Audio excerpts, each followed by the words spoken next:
Alors on arrive à Reality de Tina Sator. Bon, ça c'est d'après une histoire vraie, donc tu imagines bien que c'est américain. Oui. Et en fait, pour un peu résumer, enfin, si on regarde un peu sur Wikipédia, on peut déjà voir sur quoi c'est. C'est l'histoire de... Donc la fille s'appelle Reality, c'est joué par une actrice d'Euphoria. C'est un peu ça qui m'a donné envie. Ouais, pas celle qui était dans Spider-Man. Non. Ou dans Dune. Celle que je t'avais dit qui avait ses seins siliconés. Là, elle est moins sexualisée. La blonde. Et en fait, c'est une fille qui travaille dans un endroit, je sais pas si c'est le FBI ou en tout cas, elle a accès à des données secrètes. Ouais. Et en fait, elle a envoyé certaines données secrètes à un journal. Le fait que pour se faire élire, Donald Trump a notamment été aidé par des hackers russes qui ont fait... Ah oui, les campagnes sur Internet et tout ça, avant la première élection, quoi. Celui qui a réussi, donc. Ouais. Tout le film, c'est dans la maison de la fille et juste devant la maison où le FBI l'interroge. Ouais. Au début, elle fait comme si elle comprenait pas pourquoi on venait la chercher. Mais ce que j'ai trouvé émouvant, c'est aussi une histoire vraie, donc c'est vrai. Ouais. En fait, elle a été condamnée à 5 ans de prison pour ça. Alors que 2 jours après qu'on a dit qu'elle allait aller en prison, tous les journaux étaient au courant et dévoilaient cette information en disant, et même le Sénat aussi a dit qu'elle avait raison, que ça devait être dit publiquement. Ouais. Et elle est restée 4 ans en prison, je pense. Encore dernièrement, je voyais ça sur un des médias indépendants. Donc, que le fait d'être lanceur d'alerte, même encore maintenant, donc dans les dernières années et tout, ça reste sujet à condamnation en fait. Que tu dises quelque chose de véritable ou non, ou que tu dises quelque chose d'important, même sur des chefs d'État et autres, tu es à peu près sûr de faire de la prison ou d'avoir ta vie en gros mise en question, détruite ou en tout cas d'être au risque de prison ferme au minimum. Alors que par exemple, même en étant véridique dans ce que tu dis et en dévoilant des affaires, par exemple il y a eu les affaires d'évasion fiscale, LuxLeaks et d'autres, là-dedans les entreprises ou les hommes politiques ou les personnalités mises en cause, elles en général ne font pas de prison, quoi. Donc en gros, par rapport tu faisais la remarque par rapport au film que ça t'avait étonné que la personne ait fait 5 ans de prison. Dans la pratique, je crois que c'est un peu en moyenne, c'est ce qui arrive, quoi. Encore plus aux États-Unis. Je pense qu'aux États-Unis, tu prends encore beaucoup plus de risques quand tu regardes ce que Julian Assange risque encore maintenant par la justice britannique. Tu peux voir, enfin, juste les États-Unis, tu peux voir en fait que c'est la question de la vérité ou de qui avait raison dans cette histoire-là n'est pas du tout la même, enfin n'est pas du tout garantie d'être protégé par la justice et que c'est 2 choses très très différentes, quoi. Donc voilà, ça c'était ma remarque. Donc par rapport au film Reality que tu as trouvé, peut-être que là-dedans quand tu l'as regardé, tu te disais mais comment est-ce que c'est possible, quoi, c'est ça? Bah, ça m'a rendu très triste en fait, parce que comme à la fin d'une histoire réelle, il y a le film et puis on dit ce que deviennent les personnages. Oui, tout à fait. Et en fait, elle a été condamnée à 5 ans de prison pour bonne conduite.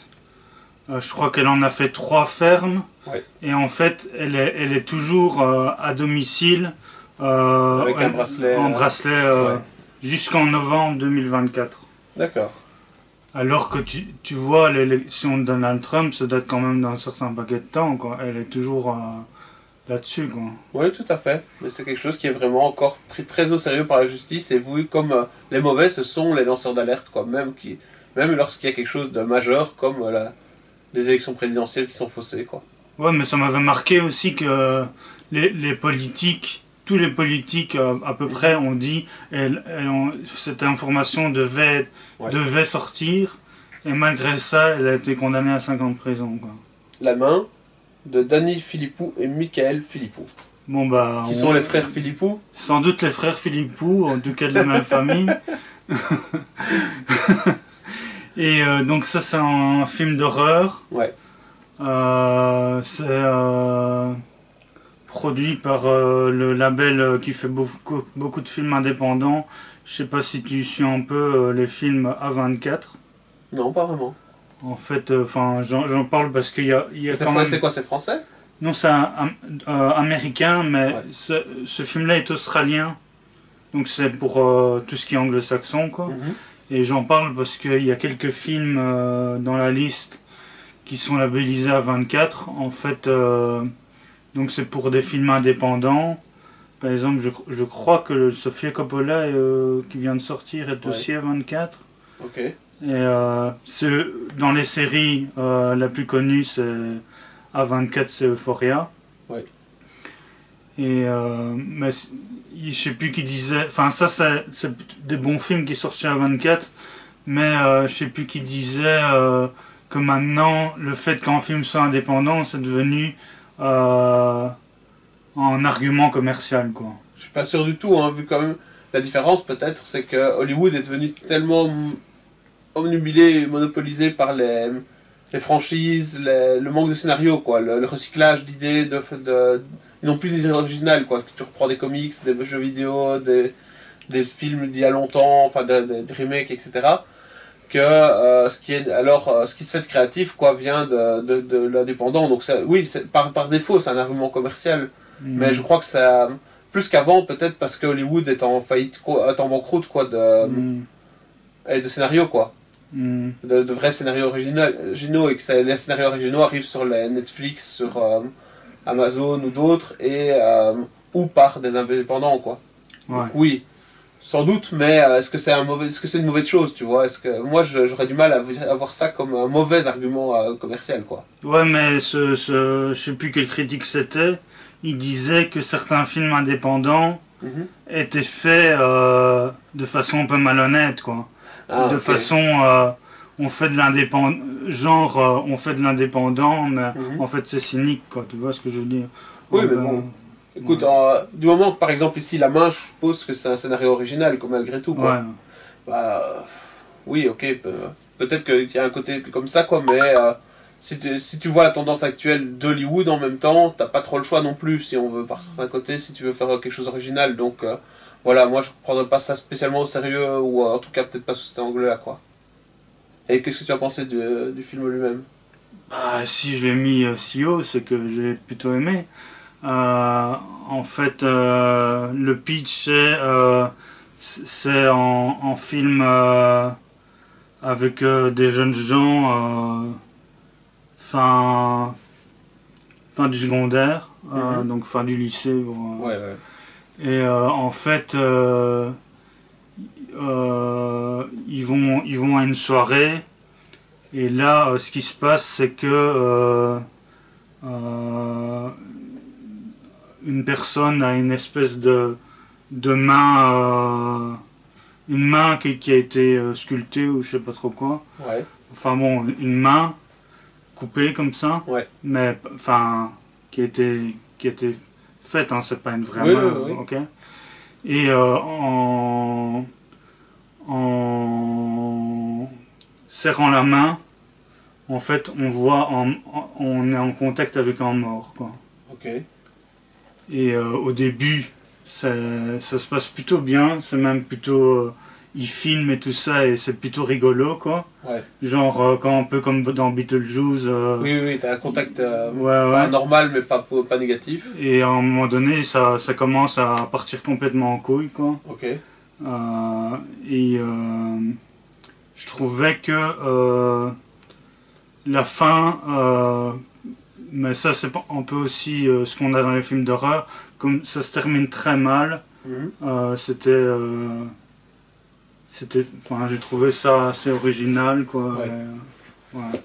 Et en fait, ce qui est un peu dommage, mais ils ont peut-être des idées, je sais pas. Il y a La Main 2 qui est prévu, quoi. Ok. Donc il devra renouveler pas mal d'acteurs si la plupart meurent. Ils sont pas tous morts, mais à mon avis, ça sera plus avec ça sera une autre bande, quoi. Ouais. Donc t'as trouvé vraiment l'idée, le film rafraîchissant même dans le style. Ouais.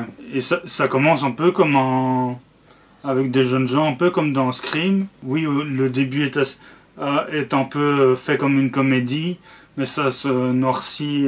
Oui, c'est ça, t'as un changement de ton progressif. Ouais. Et tu arrives à la fin, quelque chose de complètement presque inattendu. Si tu ne sais pas que c'est un film d'horreur, tu pourrais voir ça comme, je vais pas dire une comédie, ou comme un film en tout cas bon enfant, de début quoi. Et qui après, vraiment, comme tu dis, part en couille quoi. Ouais, et un peu, je repensais à ça, c'est un peu... Il y a eu l'Exorciste, Ouais.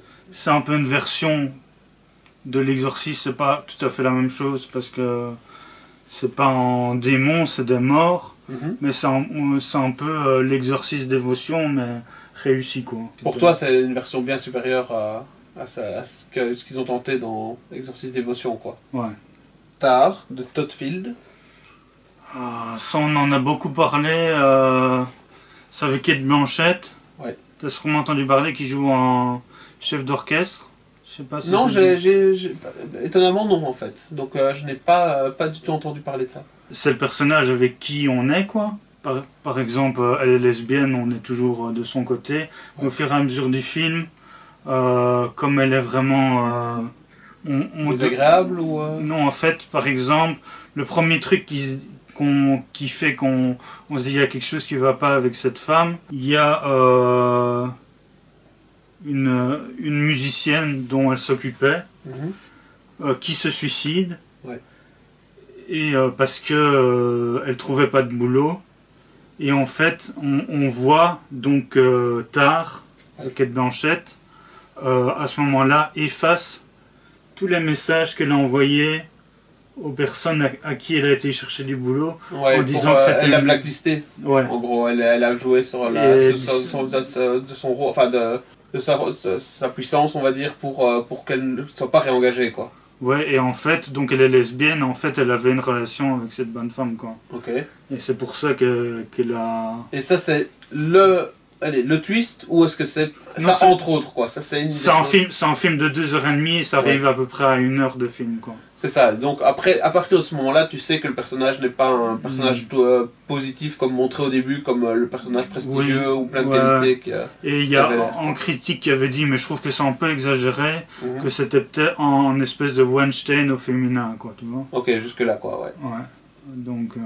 Et c'est basé sur quelque chose de réel ou c'est vraiment une fiction C'est le fait d'être chef d'orchestre et tout ça, c'est basé sur des vrais chefs d'orchestre, mais c'est un personnage de fiction. Mais donc ça parle quand même des relations de pouvoir à ce moment-là, ou du côté la célébrité, est-ce que ça, ou en tout cas le côté l'idéalisation de ce côté-là. Et donc tu trouves que le film, enfin tu vas pas me spoiler quoi, mais que le film était réussi justement dans son propos et dans ce que ça amenait, ou tu as vu ça, mais j'ai trouvé ça plutôt troublant, qu'en fait on est tout le temps avec cette bonne femme, et en fait que c'est pas un personnage, elle a des côtés sympathiques, mais aussi des côtés dégueulasses quoi.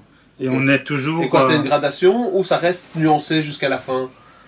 Il y a certains moments donnés où on se dit... oui, je suis avec elle, et d'autres où on se dit ah, mais c'est vraiment une salope quoi. Ouais. Donc c'est ça, donc jusqu'à la fin tu peux quand même encore lui trouver des bons côtés, c'est pas non plus comme tu disais, peut-être pas un Weinstein, parce que Weinstein au bout du compte maintenant, il y a personne qui va se dire ok c'est un brave type, au final il est mal compris quoi. Ouais, sans spoiler, ça se finit, elle est pas morte hein, mais ça se finit plutôt à la fin du film, elle est dans une situation plutôt mauvaise.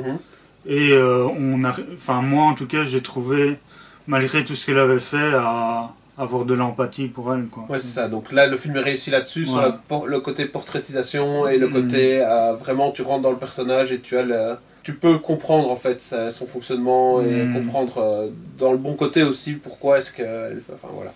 Ok, Chien de chasse de Jean-Baptiste Durand. Chien de la casse je pense. De la casse, ah c'est juste, c'est pas chien de chasse. On y était presque. Chien de la casse. Ça c'est un film français. C'est avec... un bon film français. Ouais. Il y en a. Il y en a. C'est avec Raphaël Quenard qui jouait déjà Yannick. Donc c'est un peu son année. Je crois que c'est vraiment cette année-ci qu'il a explosé quoi. Dans un petit village de France. Au départ, c'est une amitié entre donc Raphaël Quenard et un ami d'enfance à lui qui est plutôt réservé, effacé. Et ce qui se passe, qui va foutre la merde là-dedans, c'est que donc le copain de Raphaël Quenard, il va rencontrer une fille, une touriste qui doit passer quelque temps pour s'occuper de la maison de sa tante ou dans ce village-là. Et ils vont entamer une relation amoureuse. À la fois il est content pour lui et à la fois ça fout la merde dans leur amitié. C'est ça, il perce un peu son ami par certains côtés. Et quoi, le film est basé sur ça, sur l'histoire d'amitié ou la difficulté de garder cette histoire d'amitié ou sur la difficulté de voir le changement pour le héros, quoi. En fait, il continue à se voir, mais en fait la relation que lui a avec la femme fait que ça merde, quoi, tu vois. Ouais. Donc c'est un drame quand même. C'est plutôt un drame, mais ça finit plutôt bien. Ouais. À part que le gars qui avait trouvé une amoureuse, ben, à la fin, son amoureuse l'a quitté, quoi. Ok. Ben, ça finit bien en concluant que toutes les femmes, quand même, quoi.